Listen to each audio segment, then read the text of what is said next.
అన్నట్టు ఒరే ఆనందు, ఉద్యోగం వచ్చింది, ఏం చేయాలనుకుంటున్నావు? ఉద్యోగం వచ్చిన తర్వాత ఇంకేముంటుంది మామీ, పెళ్లి చేసుకోవడమే కదా. ముయ్, ఏ మామీ? ఇప్పటికిప్పుడు పెళ్లి చేసుకుని ఏం చేస్తావురా? మామీ నువ్వు ఇప్పటికిప్పుడు పెళ్లి చేసుకొని ఏం చేస్తావని అడిగితే నాకు సిగ్గేస్తుంది. ఒరే సిగ్గులేనాడా, ఆపా, చెప్పేది విను. నీ సబ్జెక్టులన్నీ పాస్ అయితేనే నీకు పెళ్ళి, లేకపోతే లేదు. మామీ అసలు బీఫార్మసీలో నాకు ఎన్ని సబ్జెక్టులు ఉన్నాయో నీకు తెలుసా? రే, నీకు ఎన్నున్నాయో నాకు సంబంధం లేదు. ఈ చేత్తో పట్టా తీసుకురా, ఈ చేత్తో పెళ్లి చేసేస్తా. ఒకవేళ తీసుకురాపోతే?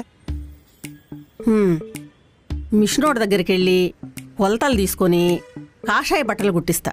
మామీ మమ్మీ లేదు, డుమ్మీ లేదు. రే, ఒకటి గుర్తుపెట్టుకో, సబ్జెక్టులన్నీ పాస్ అయితేనే పెళ్ళి, లేకపోతే లేదు. 30 వచ్చినా 40 వచ్చినా నో పెళ్ళి, ఇలానే ఉంటావు. పుసుకంది మామీ. పెళ్ళంట, పెళ్ళి. ఇప్పుడు చదువుకోవడం ఏంటి మామీ? ఎవరన్నా పెళ్లి చేసుకుని పిల్లని చేతిలో పెట్టమంటారు, మా మామీ ఏంటి పట్టా చేతిలో పెట్టమంటుంది? అయ్యి బాబోయ్.